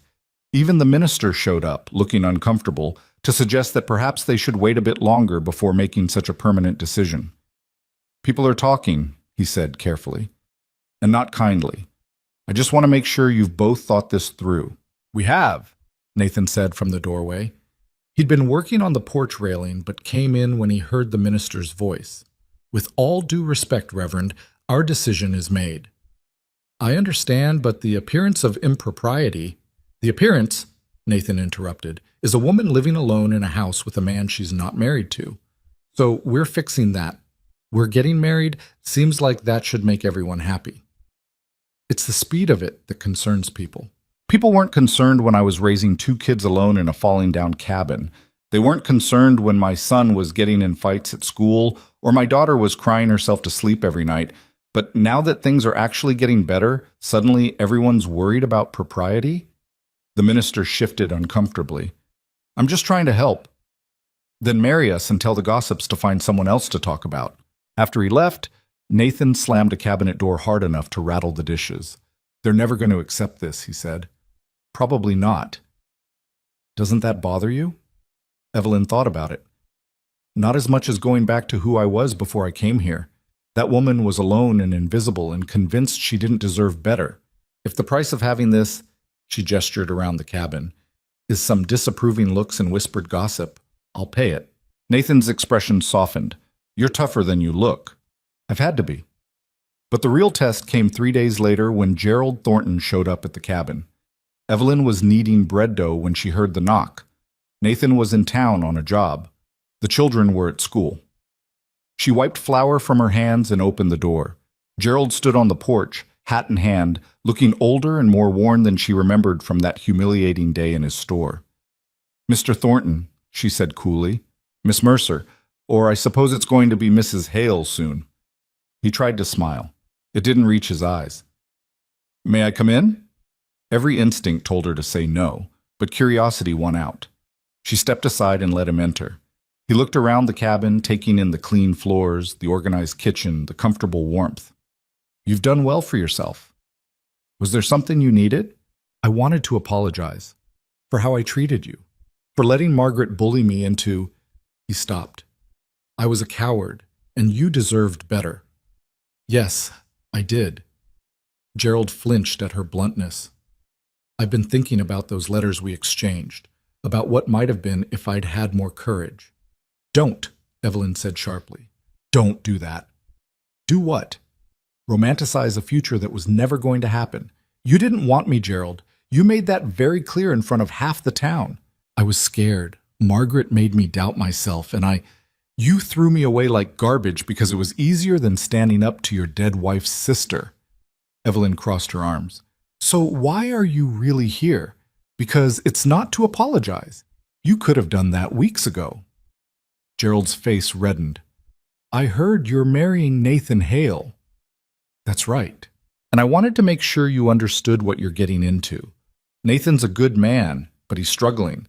His business barely makes money. Those kids are damaged. You'd be taking on a lot of hardship for what? Love? Companionship? A real family?" Evelyn laughed, but there was no humor in it. "You're unbelievable. You rejected me when I had nothing to offer but myself, and now that someone else wants me, suddenly you're concerned about my welfare. That's not... I'm trying to look out for you. No, you're trying to salve your conscience. Or maybe you're just upset that the woman you discarded found something better." She walked to the door and opened it. "Either way, I'm not interested. You had your chance, and you chose to humiliate me. I'm choosing Nathan, and unlike you, I'm not going to change my mind when it gets hard." "Evelyn, please. It's Mrs. Hale, and you need to leave." Gerald stood there for a moment, looking like he wanted to say more. Then he put his hat back on and left without another word. Evelyn closed the door and leaned against it, her hands shaking. Part of her had wondered if she'd feel vindicated, having the man who rejected her come crawling back. Instead, she just felt tired. Tired of proving herself. Tired of justifying her choices. Tired of people who couldn't see her value until someone else did. That night, she told Nathan about the visit. "He came here?" Nathan's voice was dangerous. "To my house?" "It's fine. I sent him away." "It's not fine. He has no right." Nathan stood up, pacing. "I should go talk to him." "And say what? That you'll defend my honor?" Evelyn caught his hand. "I already did that myself. I don't need you to fight my battles." "I know you don't need me to. I want to." "Why?" "Because he hurt you. And I—" Nathan stopped, struggling with the words. "I hate that he made you feel like you weren't worth fighting for. Because you are. You're worth everything." Evelyn pulled him close, resting her forehead against his chest. "I know that now, because of you." They decided to get married quickly, not because of the gossip, though that was getting worse, but because waiting felt pointless. They'd already made their decision. Why drag it out? The minister agreed to perform the ceremony on a Saturday afternoon, 2 weeks from the day Nathan proposed. It would be small, just them, the children, and whoever from town wanted to show up. Evelyn didn't expect many people. She was right. The day of the wedding dawned cold and clear. Evelyn woke early in her room, staring at the simple dress she'd chosen to wear. It wasn't white. She was too old and too practical for that. But a deep blue wool that brought out her eyes. She'd altered it herself, adding lace at the collar that had belonged to Nathan's grandmother. Elsie burst in without knocking, already dressed in her best Sunday clothes. "Are you nervous?" the little girl asked. "A little." "Don't be. Papa's been smiling all week. He hasn't smiled like that since before Mama died." The mention of Sarah should have stung, but it didn't. They'd talked about it, she and Nathan, about how to honor his first wife's memory while still building something new. Wyatt had been part of those conversations too, grudgingly at first, then with more openness. "You ready to have me as your stepmother?" Evelyn asked. Elsie climbed onto the bed beside her. "I'm ready to have you as my mama, if that's okay." Evelyn's throat tightened. "It's more than okay, sweetheart." They arrived at the church an hour before the ceremony. Evelyn expected it to be nearly empty, but there were more people than she'd anticipated. Mrs. Chen was there, looking uncomfortable, but present. The blacksmith and his wife. A few of Nathan's carpentry clients. Margaret sat in the back, her expression unreadable. And in the front row, to Evelyn's shock, sat Mrs. Morrison. When their eyes met, the older woman gave a small nod. Not approval exactly, but acknowledgement. It would have to be enough. Nathan stood at the altar in his best suit, the one he'd clearly owned for years but had pressed and cleaned until it looked almost new. His hair was neatly combed, his face was clean-shaven. He looked nervous and young and absolutely terrified. When he saw Evelyn walking down the aisle, everything else fell away. She wasn't beautiful by any conventional standard. She knew that. She was too old, too worn down by life, too ordinary. But the way Nathan looked at her made her feel like she was the only woman in the world. Wyatt walked beside her, having agreed to give her away after much coaxing from Elsie. He was stiff and formal, clearly uncomfortable with the whole thing, but he was there. That was what mattered. The ceremony was brief. The minister spoke about love and commitment and building a life together. Evelyn barely heard him. She was too focused on Nathan's face, on the way his hands shook when he slid the ring onto her finger, on the tears in his eyes when he said, "I do." When it was her turn, her voice was steady. "I do." And then Nathan was kissing her, gentle and sweet and full of promise. The small crowd applauded. Elsie squealed with delight. Wyatt looked away, his face red, but there was a small smile on his lips. They were halfway back down the aisle when the church door slammed open. Gerald Thornton stood in the doorway, breathing hard like he'd been running. Behind him was a man Evelyn had never seen before, tall, official-looking, carrying a leather satchel. "Stop," Gerald said. "Stop the ceremony." The church went silent. Nathan's hand tightened on Evelyn's. "What the hell are you doing, Thornton?" "Saving you from making a terrible mistake," Gerald gestured to the man beside him. "This is Samuel Webb, a lawyer from the county seat. He's been looking into Mrs. Mercer's background. Evelyn's stomach dropped. What are you talking about? Nathan demanded. I'm talking about the fact that your bride isn't who she says she is. Gerald's voice was loud, carrying through the church. Show them. Webb opened his satchel and pulled out a sheaf of papers.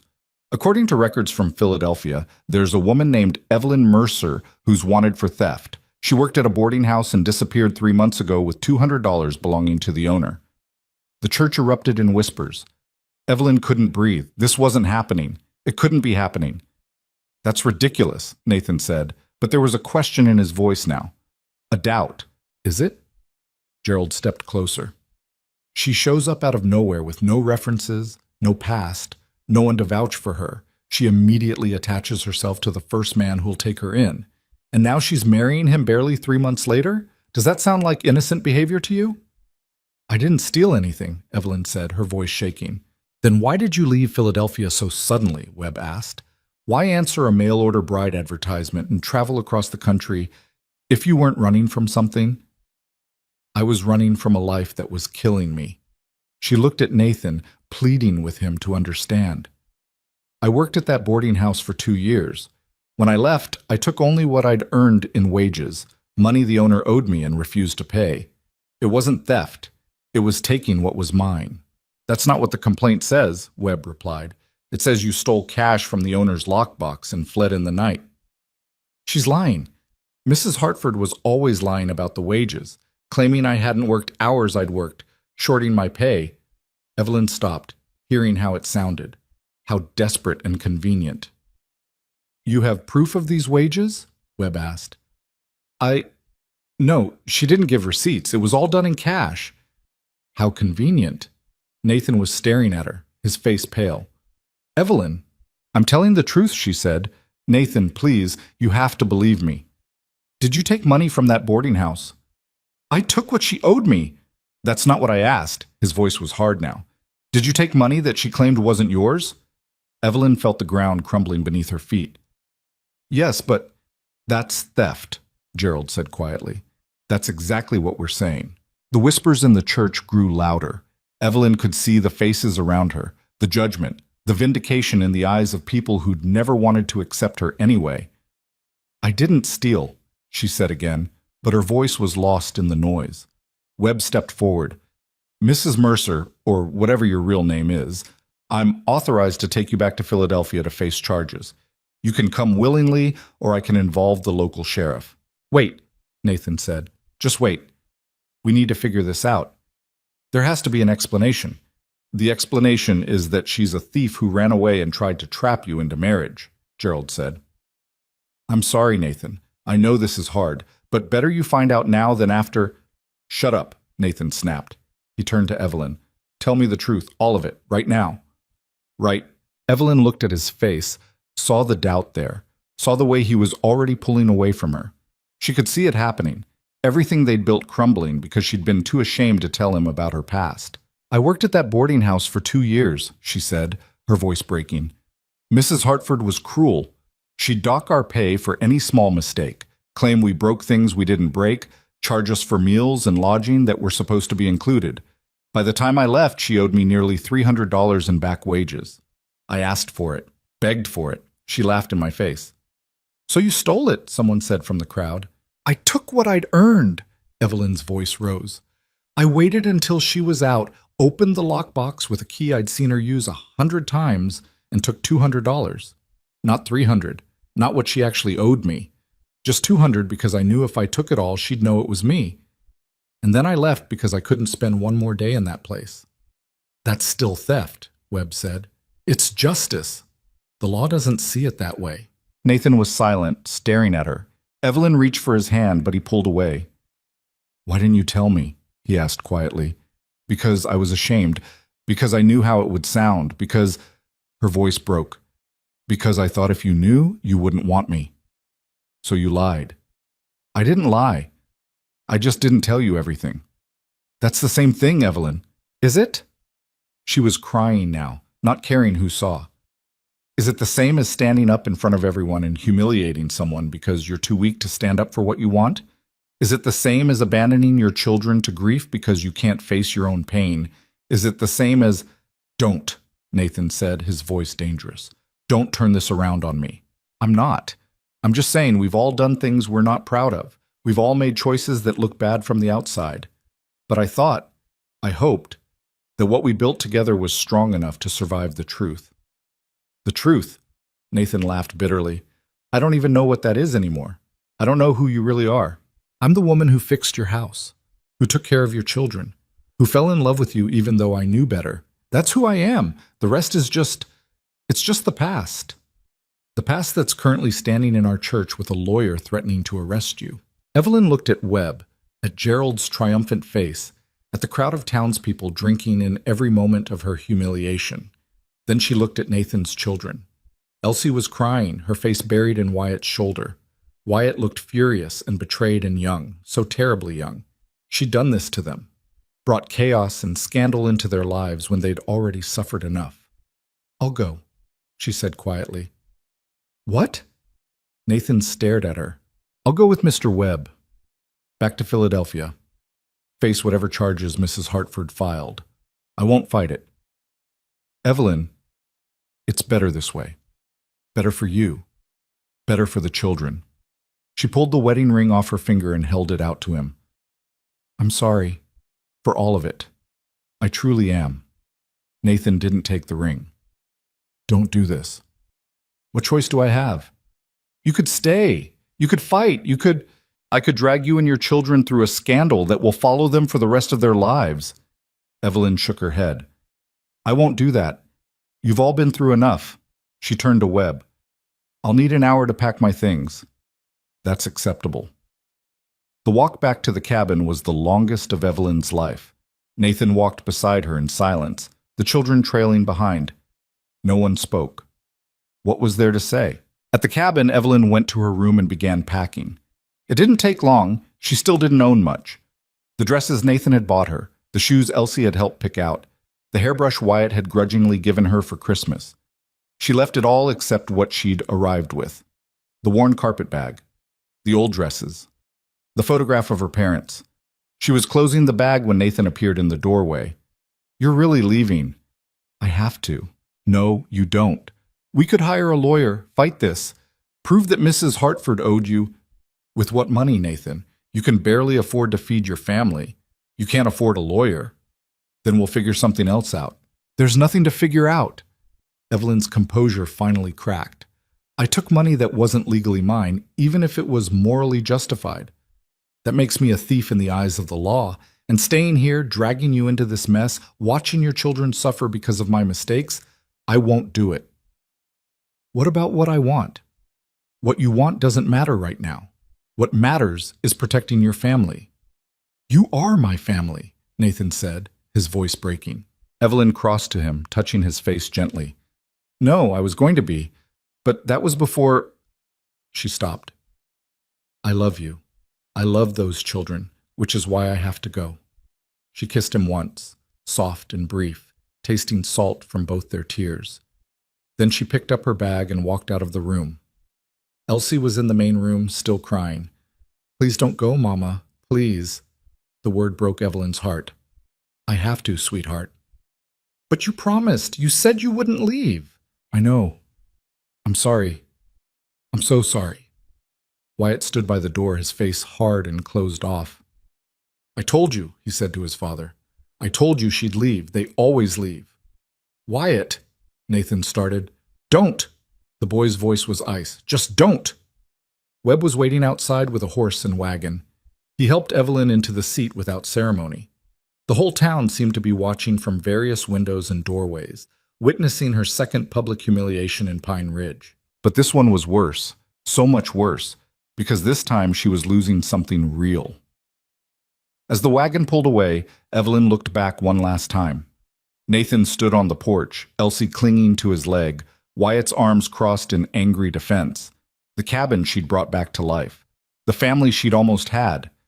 Then they rounded the bend, and it all disappeared from view. Evelyn sat in silence as the wagon headed toward the train station, toward Philadelphia, toward a future that looked like nothing but punishment for daring to want more than survival. She didn't cry. She'd cried enough. Instead, she sat with her hands folded in her lap, her back straight, her face composed. Let them think she was unaffected. Let them think she didn't care. It was easier than admitting the truth, that for 3 brief months she'd had everything she ever wanted, and she'd lost it all because she'd been too afraid to trust anyone with the full truth of who she was. The train station appeared ahead, small and lonely in the winter landscape. Evelyn closed her eyes and prepared herself for whatever came next. She'd survived worse. She'd survived this too, even if it killed her. But the wagon never made it to the train station. They were maybe 2 miles out when Nathan came thundering up on horseback, his face red from the cold and exertion, his eyes wild. "Stop the wagon," he shouted. Webb pulled the horses to a halt. "Mr. Hale, this isn't—" "I said stop!" Nathan dismounted before his horse had fully stopped, nearly falling in his haste. He strode to the wagon and looked up at Evelyn with an expression she couldn't quite read. "Get down," he said. "Nathan, I can't—" "Get down from the wagon, Evelyn." Webb started to protest, but Nathan cut him off. "I need 5 minutes with her, that's all." "Mr. Hale, she's in my custody." "5 minutes. Then if she still wants to go, I won't stop her." Webb looked between them, then sighed. 5 minutes. But I'm staying right here. Nathan helped Evelyn down, his hands rough and urgent on her waist. He pulled her away from the wagon, far enough that Webb couldn't hear them clearly. "What are you doing?" Evelyn asked. "What I should have done in the church. What I should have done the second Gerald showed up with his accusations." Nathan grabbed both her hands. "I'm fighting for you." "There's nothing to fight for. The law? I don't care about the law. I care about you." His voice was fierce. "I stood there in that church and let doubt creep in. I let them make me question everything we built together. And the second that wagon pulled away, I realized what a damn fool I was being." "You weren't a fool. You were protecting your children by throwing away the best thing that's happened to this family in 3 years. That's not protection. That's cowardice." He squeezed her hands tighter. "You took money from a woman who stole from you first. You survived the only way you knew how. And yeah, maybe it wasn't legal, but I don't care. I don't care about any of it except that you're the woman who brought my family back to life." "Nathan, I love you. I love you, and I'm not letting you go without a fight." He pulled something from his coat pocket. "The marriage certificate, unsigned. We're finishing what we started." Evelyn stared at him. "You can't be serious." "I've never been more serious about anything. But the scandal, the town, your business—" "Let them talk. Let them judge. I spent 3 years trying to make everyone else happy, trying to be the man they thought I should be, trying to hold everything together alone. And I was miserable. Then you showed up and suddenly everything made sense again. I'm not throwing that away because some gossiping busybodies think they know better." "What about the children?" "The children need you. Elsie hasn't stopped crying since you left. And Wyatt—" Nathan's voice caught. "Wyatt punched Gerald Thornton in the face right there in the church." Despite everything, Evelyn almost laughed. "He did what?" "Broke his nose, split his own knuckles open doing it. Then he looked at me and said, 'She's family. You don't let people hurt family.'" Nathan's eyes were wet. "My 10-year-old son understands what I should have known all along. You're not leaving, not unless you truly don't want this anymore." "Of course I want this. Then stay. Face whatever comes. But face it with me beside you." "I could go to jail, Nathan. For months, maybe years. What kind of life is that for you?"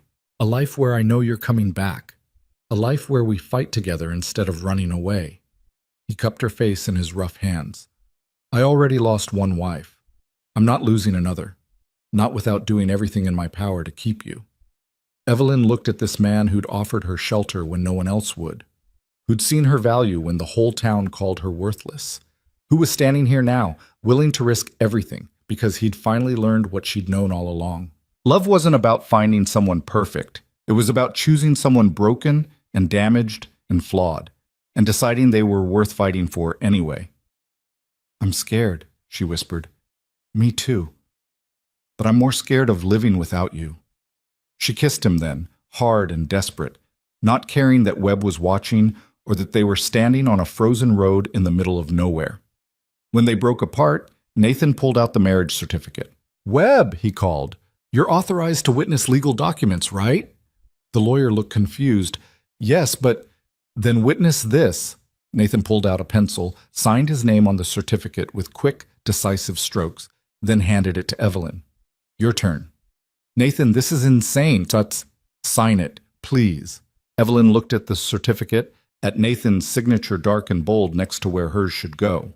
She thought about Philadelphia, about Mrs. Hartford's cruelty, about all the years she'd spent invisible and unwanted. Then she thought about Elsie's smile, Wyatt's grudging acceptance, the cabin that finally felt like home. She signed her name. Nathan grabbed Webb. You saw that, right? You're a witness. We're legally married now. That's not exactly how... Is it legal or not? Webb sighed. Technically, yes. If the ceremony was completed before she left and you both signed the certificate, then you're married in the eyes of the law. Good. Nathan turned to Evelyn. You're my wife now, which means whatever trouble you're in, we face it together. That's not how marriage works. It's exactly how marriage works. They rode back to Pine Ridge together, Nathan on his horse, Evelyn in the wagon with an increasingly annoyed Webb. When they reached the cabin, the children were still on the porch, where they'd been left. Elsie saw them first. Mama! She flew down the steps and crashed into Evelyn's arms the second she stepped down from the wagon. Evelyn caught her, holding tight, breathing in the little girl's scent. You came back, Elsie sobbed. You came back. Your father wouldn't let me leave. Good. He's not a complete idiot then. The voice came from Wyatt, still standing on the porch. His knuckles were wrapped in cloth, blood seeping through. He looked angry and scared and relieved all at once. I heard you punched Gerald Thornton, Evelyn said. He deserved it. You're probably right, but you shouldn't have... Yeah, well, somebody needed to, Wyatt's voice cracked. Somebody needed to stand up for you since you wouldn't do it yourself. Evelyn set Elsie down and climbed the porch steps. She stopped in front of Wyatt, this angry boy who tested her every day since she arrived. Thank you, she said quietly. Don't thank me. Just don't leave again. I won't. Promise? I promise. Wyatt nodded once, then turned and disappeared into the cabin before she could see him cry. That night, after Webb had been sent to the boarding house with a promise they'd deal with the legal situation in the morning, the four of them sat around the dinner table. Evelyn had made stew, the same simple recipe she'd made her first night there. It felt fitting somehow. So what happens now? Wyatt asked, pushing food around his plate. We figure it out, Nathan said. How? She's still wanted for theft. That lawyer's still here. The whole town can think whatever they want. Nathan's voice was firm. We're a family now, legally, officially, and families stick together. Even if she goes to jail? The blunt question hung in the air. Even then, Nathan said, looking at Evelyn. Even then. But in the morning, something unexpected happened.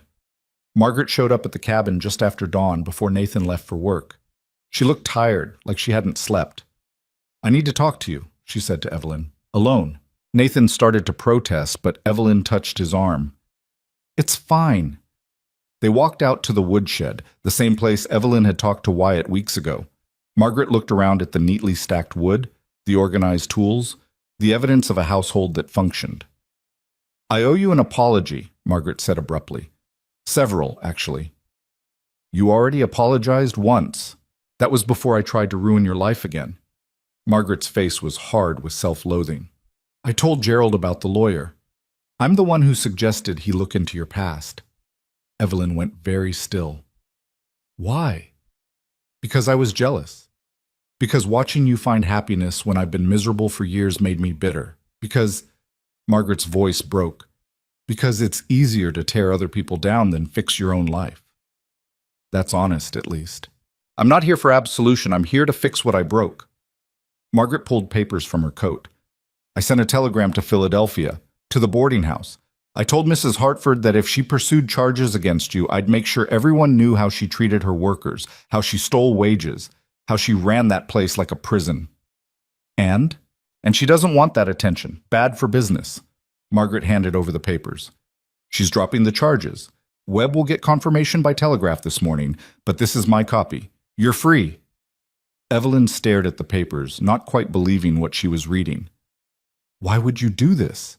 Because you were right. What I said in the store, what I did, it was cruel.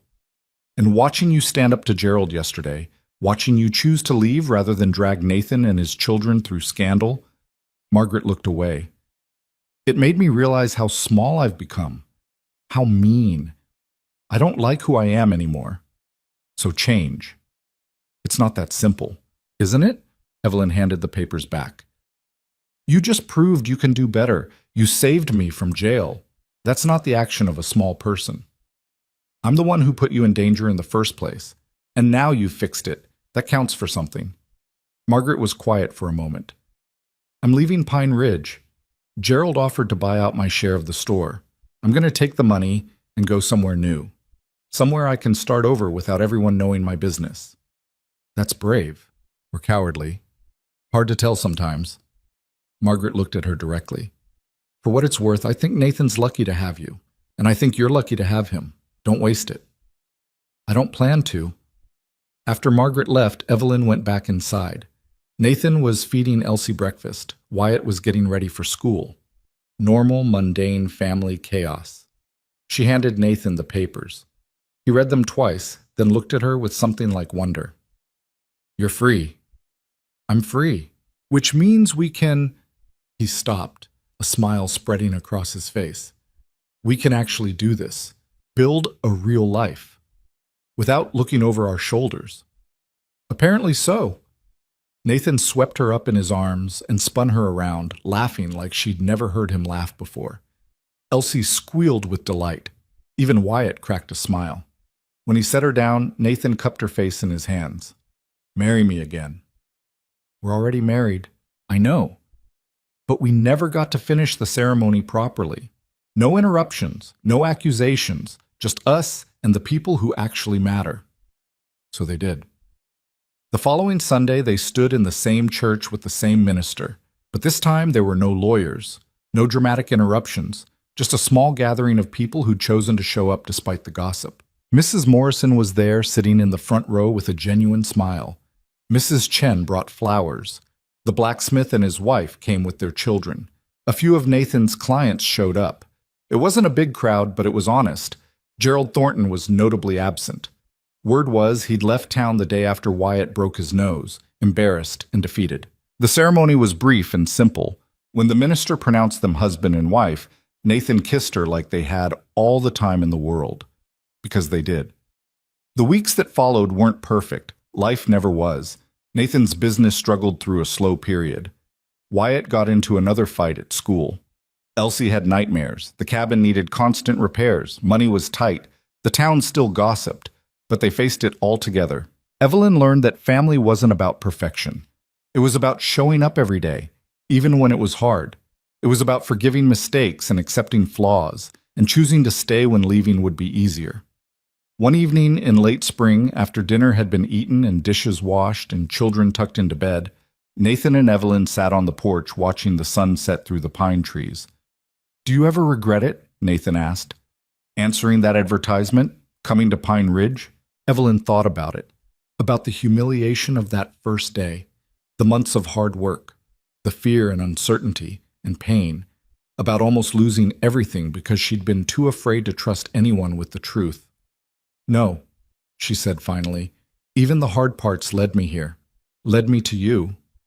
To us, Nathan corrected, taking her hand. To us. Inside the cabin, they could hear Elsie singing softly to her doll. Wyatt was reading by lamplight, his homework spread across the table. The fire burned steady in the hearth. Everything was warm and alive and full. This was what happiness looked like, Evelyn realized. Not some grand romantic gesture, not perfection or security or certainty about the future. Just this. Ordinary moments strung together into a life worth living. She'd spent 48 years believing she wasn't worth wanting. Believing her value came only from how useful she could be. Believing that love and belonging were luxuries meant for other people. But Nathan had taught her different. He'd shown her that being wanted wasn't about being perfect or young or beautiful. It was about being seen. Really seen. By someone who chose to love all the broken, difficult, complicated parts. And his children had taught her that family wasn't just blood. It was choice. It was showing up. It was loving people even when they made it hard. What are you thinking about? Nathan asked. How far I've come.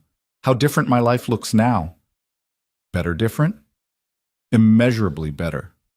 He pulled her close, and she leaned into his warmth, watching the stars emerge in the darkening sky. Somewhere in Pine Ridge, people were probably still talking about them, about the scandal, about the older woman who'd trapped the young widower, about how it would never last. Let them talk. Evelyn had learned that other people's opinions mattered far less than she'd once believed. What mattered was this: the man beside her who'd fought for her when she'd given up on herself, the children inside who'd chosen to let her into their broken hearts, the life they were building together, imperfect and messy and real. She'd come to Pine Ridge expecting rejection and got a family instead. She'd arrived believing her life was nearly over and discovered it was just beginning. She'd been the woman nobody wanted and became the woman who finally understood her own worth. Not because someone else gave it to her, but because she'd finally learned to claim it for herself. The moon rose over the pine trees, casting silver light across the cabin yard. Inside, Wyatt called out that he was going to bed. Elsie's singing had stopped, replaced by the soft breathing of sleep, the ordinary sounds of a family settling in for the night. Nathan stood, offering his hand. Ready to go in? Evelyn took it, letting him pull her to her feet. Ready. They walked inside together, closing the door on the cold night. The fire had burned down to embers, but Nathan built it back up while Evelyn checked on the children. Wyatt was already asleep, his homework abandoned on the table. Elsie was curled around her doll, peaceful and safe. In their bedroom, the one Nathan had built with his own hands, Evelyn prepared for bed while her husband moved around their home, banking fires and checking locks. These quiet rituals of domesticity that she'd once thought would never be hers.